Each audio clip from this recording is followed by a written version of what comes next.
मुलांसाठी एकदम tasty healthy असा नाश्ता बनवायचा आहे। तर आज आपण बनवलेला आहे बेसन चीज पनीर सँडविच आणि खूप छान लागतं हे।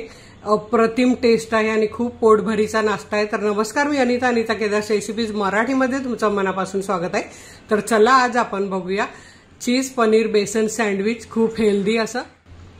आज आपण मस्त हेल्दी नाश्ता बनवण्यासाठी इथे मी घेतले 1.5 वाटी बेसन किंवा 1.5 कप बेसन, किंवा तुम्हाला जेवढे सँडविच बनवायचे त्यानुसार तुम्ही हे बेसन घेऊ शकतात। एक मोठा कांदा, एक मोठा टोमॅटो, कोथिंबीर, 4 ते 5 हिरव्या मिरच्या बारीक कापून घेतलेल्या आहे, अर्धा चमचा ओवा घेतलेला आहे। इथे मी चीज घेतलंय आणि पनीर पण घेतलंय। हे घरीच बनवलेलं, दुधाची मलाई बनवते तूप बनवण्यासाठी, तेव्हा जे पाणी उरतं त्यापासून हे पनीर बनवलेलं आहे। याचा व्हिडिओ पण आपल्या चॅनलवर आहे। बाकीचं हे सर्व साहित्य आहे ते मी तुम्हाला पुढे दाखवतेच। ही आहे बडीशेपची पावडर, हे मिक्स हर्ब्स आहे, पिझ्झासाठी वापरतात ते, मीठ आहे, सॉस आहे, हळद आहे। तर आता आपण हे बेसन घेतलंय ते भिजवून घेऊया। त्यात आपण अर्धा छोटा चमचा बडीशेपची पावडर घालूया, खूप छान चव येते त्याने। इथे अर्धा चमचा ओवा घेतलेला आहे, तो असा हातावर चुरडून घालायचा आहे। अर्धा चमचा आपल्याला यात हळद घालायची आहे, मीठ घालायचं आहे चवीनुसार, आणि यात आपण जे मिरची, कांदा, कोथिंबीर घेतलेला आहे हे सगळं टाकून घेऊया। तिखट तुम्ही तुमच्या आवडीप्रमाणे घेऊ शकतात। तर इथे हा बघा, एक मोठा कांदा, एक मोठा टोमॅटो, असं हे थोडंसं मी ठेवणार आहे, मध्ये आपण फिलिंगसाठी वापरणार आहोत। आता आपण हे पीठ छानपैकी भिजवून घेऊया थोडं थोडं पाणी घालून। अगदी मुलं खूप आवडीने खातात हे असं सँडविच। तर आता हे आपण छानपैकी मिक्स करून घेऊया। आता इथे बघा, हळद टाकून हे आपल्याला पूर्ण छान असं मिक्स झालेलं आहे। आणि हे बघा, एवढं असं घट्टसर पाहिजे, जास्त पातळ पण नको, नाहीतर ब्रेड जास्त ओला होईल। तर हे बघा, आपलं हे मिश्रण तयार आहे। आता आपण जाऊया गॅसकडे। आता इथे मी तवा तापत ठेवलेला आहे, त्यात आपल्याला तेल लावून घ्यायचं आहे, अर्धा चमचा भरून। नॉनस्टिक आहे त्यामुळे जास्त तेल नाही लागत। आता तेल आपलं तापलेलं आहे, इथे मी घेतले आहेत 2 ब्रेड। तर ब्रेड यात असा भिजवून घ्यायचा आहे, हे पूर्ण मिश्रण याला लागलं पाहिजे असं। हे बघा, सगळीकडे लावून घ्यायचं आहे आणि हा ब्रेड यावर असा तव्यावर घालायचा आहे, दोन्हीकडे मिश्रण लागलं पाहिजे। आता असंच आपण हा दुसरा ब्रेड पण घालून घेतलाय आणि तोही यावर लावून घेऊया। अगदी तुम्ही जर मुलांना बनवून दिला तर मुलं बोलतील आणि रोज बनव असा नाश्ता। तर आता आपण हे मीडियम गॅसवर छान भाजून घेऊया एका साईडने। आता इथे बघा 1 मिनिट झालेला आहे आणि वरच्या साईडने थोडंसं सुकलेलं आहे। तर यावर आपल्याला काय करायचं, असं तेल लावून घ्यायचं आहे आणि आता हे पलटी करून घ्यायचे आहे आणि गॅस बारीक करायचा आहे। त्याचं कारण मी तुम्हाला पुढे सांगते। मध्ये चिकटलं असं, तर असे हे दोन्ही असे पलटी करून घ्यायचे आहेत आपल्याला। तर हे बघा, असे छान मस्त भाजले गेले पाहिजे।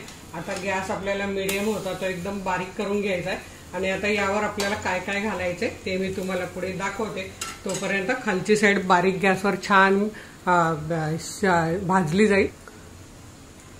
आणि आता इथे आपल्याला एका ब्रेडला लावून घ्यायची आहे हिरवी चटणी, कोथिंबीर, हिरवी मिरची आणि आलं, मीठ एवढंच लावून केलेली आहे ती। आणि एका साईडला आपल्याला सॉस लावून घ्यायचा आहे टोमॅटोचा,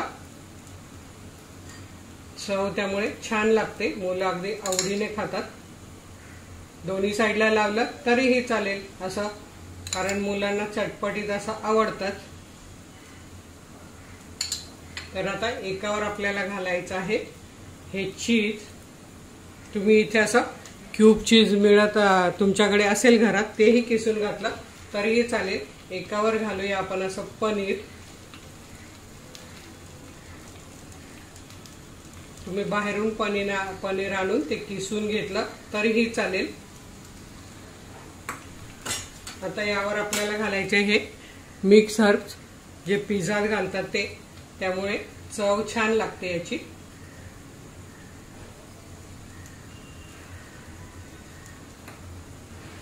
आता यावर जर तुम्हाला पाहिजे असेल तर कांदा टोमॅटो घाला, नाही घातलं तरी चालेल, पण मुलांना आवडतं ते असं.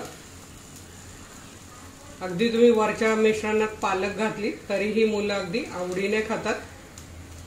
तर हे बघा, अशी कांदा, कोथिंबीर, टोमॅटो मी इथे मध्ये घालून घेतलाय. आता अजून अर्धा मिनिट बाकी आहे. अर्धा मिनिट खालच्या साईडने भाजल्यावर मी तुम्हाला पुढे दाखवते. तर हे बघा, आपण असं हलवून बघायचं सुटलं का, तर तव्यापासून सुटलेलं आहे छान हे. आता आपण हे काय करायचं, एकमेकावर असं ठेवून घ्यायचं आहे आणि दाबून पुन्हा हे बघा थोडंसं अजून बाकी आहे, तर ते असं एकत्र करून छान दोन्ही साईडने असं भाजून घ्यायचं आहे. आणि आपलं किती हेल्दी सँडविच इथे तयार होणार आहे तुम्ही बघू शकता.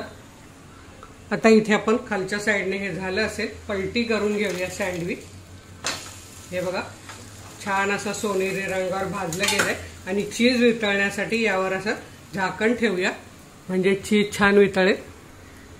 तर इथे तुम्ही बघू शकता आपलं सँडविच छान असं तयार झालेलं आहे.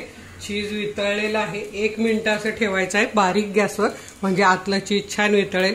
आता हे मी काढून घेते, अजून एक सँडविच बनवते आणि मग तुम्हाला दाखवते.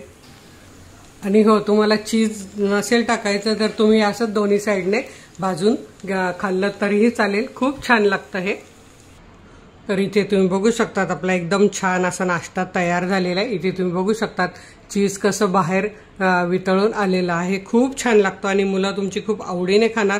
तर तुम्ही सुद्धा असं सँडविच नक्की घरी बनवा आणि तुमच्या मुलांना, घरातल्या सर्वांना खाऊ घाला आणि तुमचे रिप्लाय मला जरूर कळवा. मित्रमैत्रिणींना शेअर करायला विसरू नका. तर वेळात वेळ काढून व्हिडिओ बघितल्याबद्दल तुमचे मनापासून धन्यवाद. अशाच माझ्या छान छान रेसिपी बघा, बनवा, खा आणि हेल्दी राहा. धन्यवाद.